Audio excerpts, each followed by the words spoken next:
The Sejm rejected a motion to express a vote of no confidence in the Minister of Culture and National Heritage, Bartłomiej Sienkiewicz. Opposition MPs who authored the motion accused Sienkiewicz of responsibility for the unprecedented attack on public media. This was the first vote of no confidence which took place after only a few weeks of Donald Tusk's government. The task of Bartłomiej Sienkiewicz, a former lieutenant colonel in the secret services, was to take over the state media, Polish television, Polish radio and the Polish press agency, even though their legal authorities had statutory powers. The attack began on the 19th of December and continues to this day. In the meantime, several courts have found violations of the constitution and laws by people appointed by the Minister of Culture and National Heritage. Bartłomiej Sienkiewicz does not want to answer the question when the legal TVP authorities will return to Woronicza. During the debate, Sienkiewicz blamed the public media for the death of Paweł Adamowicz, the son of MP Małgorzata Felix. This is how he wanted to justify his actions. On the one hand, he said they were legal. On the other hand, he said that Miałem wybór.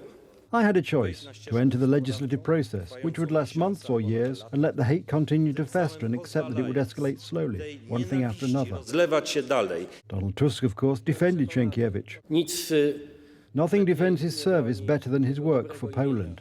jego służby Rzeczpospolitej.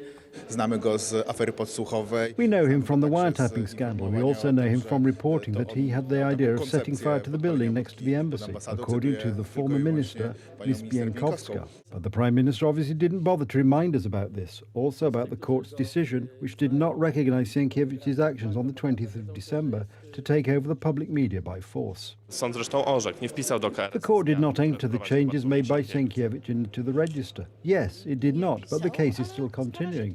You know, lawyers often disagree. You know, yes, but we have the right, not interpretations. Sir, are you talking about the law? Proszę pana, pan o prawie mówi? It is true that politicians of the ruling coalition do not recognise institutions in Poland that operate in accordance with the law. The National Media Council is an extra-constitutional entity that has appropriated the competences of the National Media Council, but it has appropriated them legally. Bogdan Zdrojewski nie jest Trybunałem Konstytucyjnym. Zdrojewska is not the Constitutional Tribunal, and only the Constitutional Tribunal can decide which act is consistent with the Constitution and which is not. National Media Council operates on the basis of an act that has never been challenged to the Constitutional Tribunal. Why didn't you pass the bill? Sir, at the time we were dealing with more than just the media law. Well, yes, they protested about it, but they forgot to file a complaint. It's hard to believe such excuses, all the more so because those in power do not recognise the Polish Constitutional Tribunal. A co z zabezpieczeniem przez Trybunał? And what about the security provided by the Constitutional Tribunal? It is not a constitutional tribunal, it is an opposition party in disguise. Prawa i Sprawiedliwości. Sienkiewicz bases his illegal actions on the resolution of the 19th of December. The lack of arguments to defend the Minister of Culture is driving their MPs crazy. MP Sowa tried to snatch the microphone.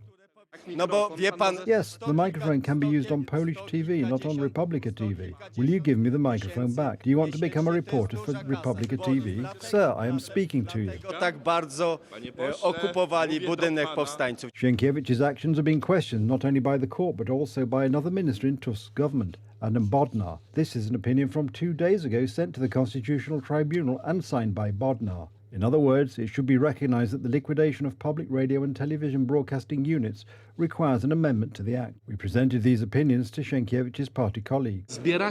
You have these opinions from various specialists. They are often academic lectures sponsored by former Minister Czarnek. Okay, now I'll tell you whose opinion this is. Adam Bodnar, he signed it. Yes, of course, I haven't seen this opinion. I don't trust you. Please, it shows a lot. There is the signature, Adam Bodnar. You know, I will also prepare some documents in my cell phone. Really, don't joke, there is such an opinion regarding Mr. Sienkiewicz. You are just as unreliable as TVP. Because in the Constitution the Act comes before the resolution. To get round this, Sienkiewicz introduced a liquidator, which is also illegal. Narusza samą istotę ustawy o radiofonii. It violates the very essence of Radio and Television Broadcasting Act, which directly assumes the existence of the Polish television, Polish radio, and there is a separate act concerning the Polish press agency. There is no decision to change the act that explicitly mentions these companies by name. Anyway, the minister has no power to change the act at his will. The whole takeover in a gangster way recalls martial law, as the media executors of Sienkiewicz's lawlessness put it. They talked so much about the rule of law, but this time they are introducing the terror of lawlessness.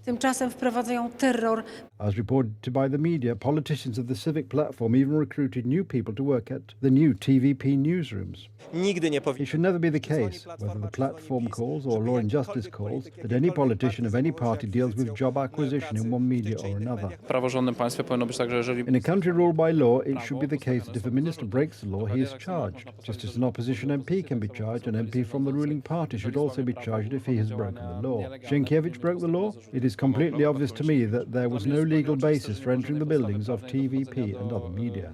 budynków. However, the government does not mind the lawlessness, which is why Bartłomiej Sienkiewicz remains the Minister of Culture.